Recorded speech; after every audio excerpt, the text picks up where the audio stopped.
planners and bullet journals, art projects, organized planner chic. Well, hello everyone, and welcome to Organized Planner Chic. I'm Lucinda, and I hope you guys are having a great start to your week.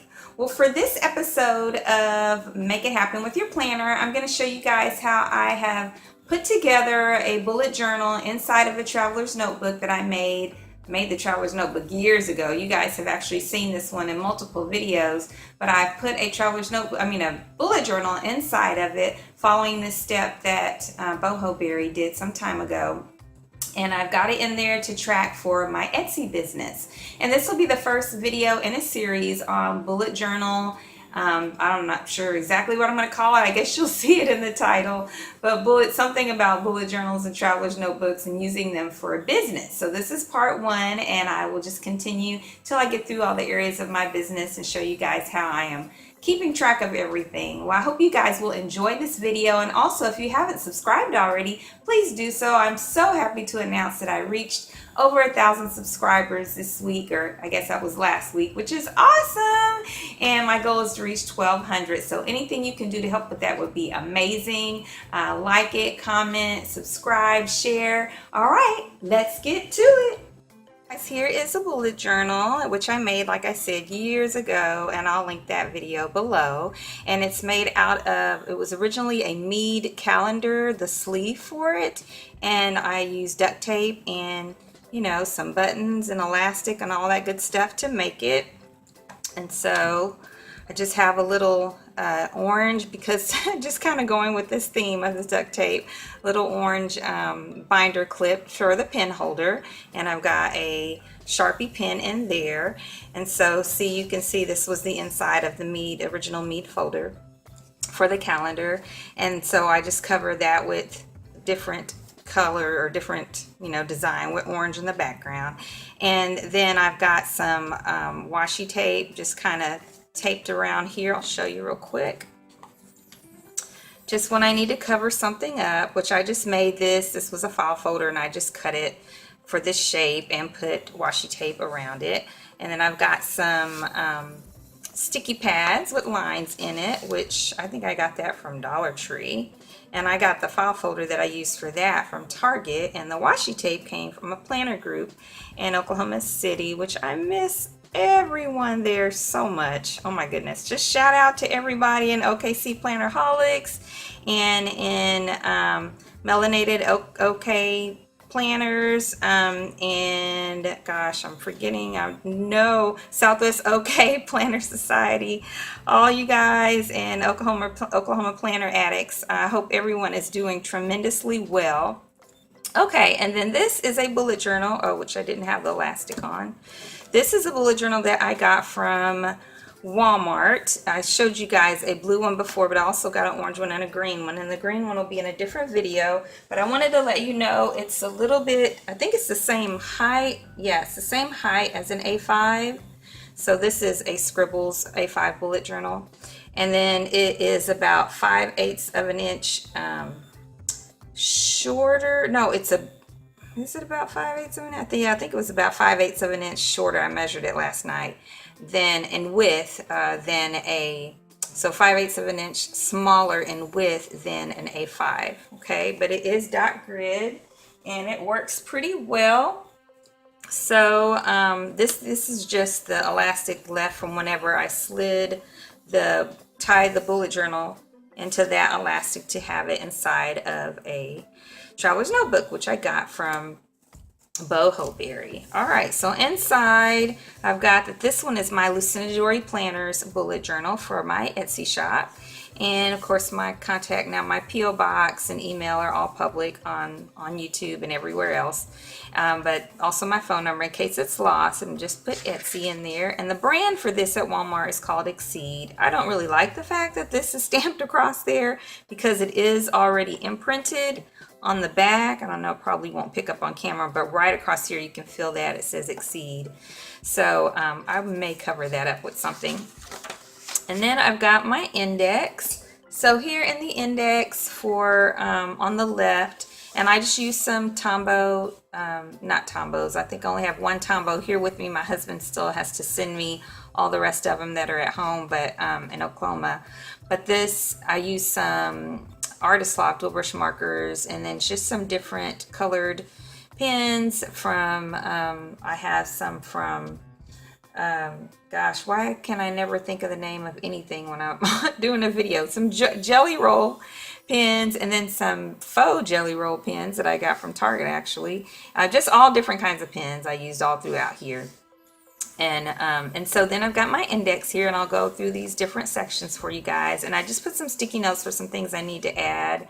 So I'm using this for everything Etsy that I need to brainstorm or think about or keep track of, kind of what my methodology is and what I want to be consistent, like consistent tags for certain types of products, and consistent descriptions for certain types of products, and consistent shipping profiles and all of that. And it really helped me figure out what had I not been considering, and what did I need to adjust to be more effective and to reach a broader audience. And I actually really looked at Googled some different titles and searched different tags in Etsy to really figure out what I thought would be best. Because prior to this, I was just so busy just trying to get things out there and doing it based on what my reasoning was in my head. But I really took time, and some of that was pretty good. I did a good job. And then other times I was like, oh, I could be using that tag. I didn't think about it, for example.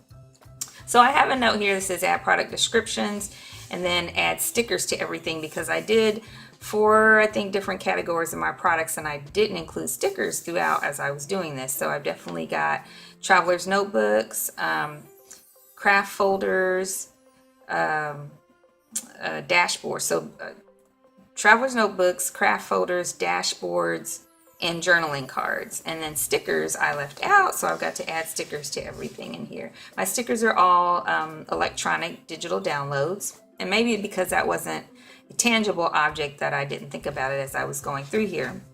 So then I started off a little bit different than the way I continued, because again, this is for brainstorming and figure out what I need to do. So this part I was getting ready to start really needed to be turned horizontally, but I'd already started. So I just started with the kind of my master list of the products that I do provide or will provide, certain sizes that I don't yet right now. So definitely I have passport, I have some field note / pocket sizes. I don't have any A6s, but I will. Personal, I have regular narrow. I think mine are mostly regular narrow. Large Moleskine I don't have, but I will. And A5 is almost the same size as this large Cahier and extra large Cahiers that I currently have. But I'll be doing A5s, and then B6 and B Slims I'll be doing. And I definitely have custom orders. So then I put over here to the right what the shipping profiles are for these different sizes. And so then down here at the bottom, I put what those shipping profile details are. So I hope that's showing up for you guys on the screen. I'll move it up just to make sure. But like, for instance, I have I have 1, 2, 3, 4 shipping profiles for traveler's notebooks. And just an example, one of them is large Lucindadori traveler's notebooks. And those are basically from the large, right here, starting with large Moleskine, down to large Cahier. So I've got right here large traveler's notebook covers is the shipping profile, and then those only ship to the United States. 1 to 2 business days they go out, and then for the large one it is $4 for shipping. Okay, so then I turned around here to get some more details that I needed. So, and this is where I really did some brainstorming and put stickers to change and just pay attention to the sizes and really decide how I wanted to price them. So I've got all of those, except for the custom. The custom is different, so it's separate. But I've got all those sizes that were on the other page, and I also have the dimensions for when they're open in centimeters and inches, and when they're closed in centimeters and inches, and the final prices that I came up with. And then I did the same thing for the custom orders, but I only put the dimensions in centimeters and then the prices. And then on the next page I have the craft folders. So I have the craft folder size, all the sizes that I had before, except for custom orders. I won't do craft folders for those or dashboards for those. But then I have the prices for the sizes I currently have for both, and then the shipping profiles that I have. and then the details for the shipping profile. So for example, for the standard sizes and up, so I put standard plus craft folders shipping profile.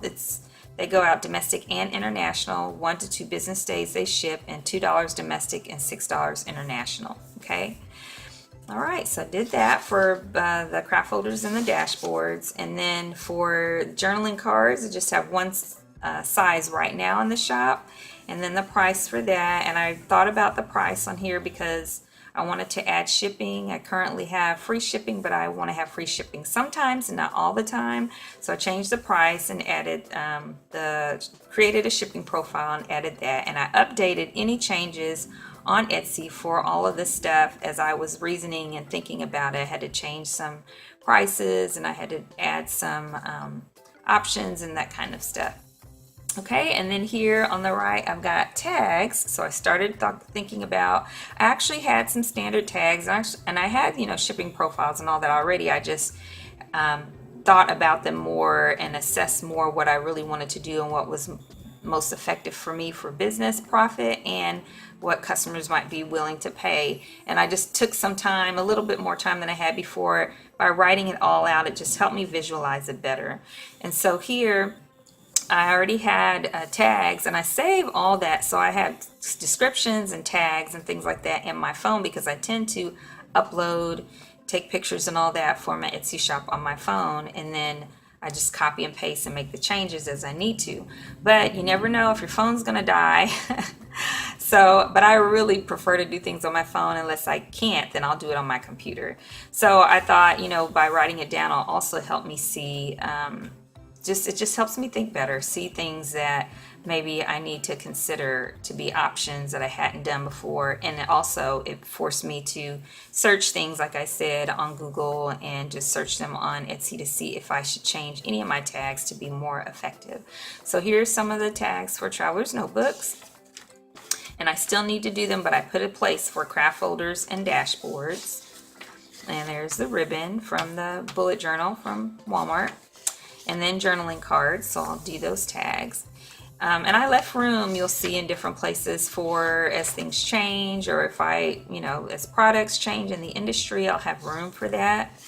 And then I have this section for raw product listings, basically helping to determine my cost of goods sold, which is pretty hard for things like handmade items, because you may buy materials that can produce, 10 items out of it. So then you got to figure out, of each of those 10 items, how much of that came from this material, so that when you're keeping track for your taxes of what you sold and how much the cost of it was, it's pretty accurate. So I just created this section, and I'm going to write in here everything that I need, that I use when I make traveler's notebooks of every kind. And then I'll also put for different sizes. I may have to change this to be horizontal, we'll see. But I think my thinking was to have for different types of materials and sizes, all the materials that are needed for it, and then kind of calculate, okay, for this size, how much, in an estimate, just kind of average cost, how much is that? And that'll just kind of be a guideline to help me going forward, I think. So I'm put some pages for each section. I think I did 4. So 1, 2, 3, 4, that's for traveler's notebooks. Then for craft folders, the same thing. 1, 2, 3, 4. For dashboards, the same. And then journaling cards. And like I said, I have to add, I think I'll just have a separate section for stickers, because I did not put them in here yet. Okay, and then a section for promotional sales. So I just kind of created this chart that says, a spreadsheet kind of thing that says, so I'll mark an X for what's applicable, and I'll fill in the data for what's applicable. So $2 Tuesdays, I'll start doing that every week in September. Holiday sales, YouTube sales, which each person who subscribes to my YouTube channel, you get a discount that's just for you. It's always in the comments below for every video, and there's a new one every month. So I'll have that monthly discount for my YouTube subscribers. Any other type of sale, whether or not it's percent off or a dollar amount off, and what that is, if it's a coupon code, what the code is, Any other sales method, like if it's not a coupon code, but maybe I'm just making all of a certain product on sale, and however I establish that in Etsy, and then the dates for the sales. And I created two sections. I'd have to turn this around for this one. And then I've got a sales tracker. So I've called this one sales tracker number 1 for the sales that I earned during the time period, probably for this section of sales or just for a certain time period. And then because I may add information after that, and then I'll have a new section, sales, you know, that I actually made, section 2, and so forth. So here I put the date. This is the date for the sale, the product, the size and style. So maybe it's a traveler's notebook size. So product would be traveler's notebook. The size could be passport, and the style could be fabric. The price, the shipping amount that I received, like through the profile that the customer paid, the Etsy fee, so how much Etsy took out of that, and the balance that was deposited into my account. Okay. And then let's see, is that it? All right, that's all I've got so far, you guys. I'll keep you posted on this, and I'll add stickers to it. And for as far as this goes, now I'll just kind of flip through for you guys. This is how I used to keep track of my Etsy, and this was in a previous video, and some of it is information that I still might find applicable, so I'm going to be flipping through this. But this also had to do with social media tracking, the way that I used to do it, that I don't do anymore, and that I still track it, but not that way. And then some goals that I had for Etsy, and I'm going to go back through here and see if I still want to continue some of those, and you know, do some month-end reviews and create some tasks. So I'm just going to kind of review how I was doing it before and see what do I want to continue to carry forward. So like I had a sticky there in the front about descriptions, so I have some descriptions in here that I used to have, and they've changed a little bit the way that I'm doing it, but I'll reference this and the information that I have saved in my phone. And let's see what else in here. Yeah, just kind of, these were some descriptions too for stickers, and that'll help me see what I want to continue to use and carry forward. All right, you guys, well, that's it. Thank you so much for joining me today. I hope you enjoyed this video. If you did, please give it a thumbs up and subscribe if you haven't already. Until next time, everyone, happy planning.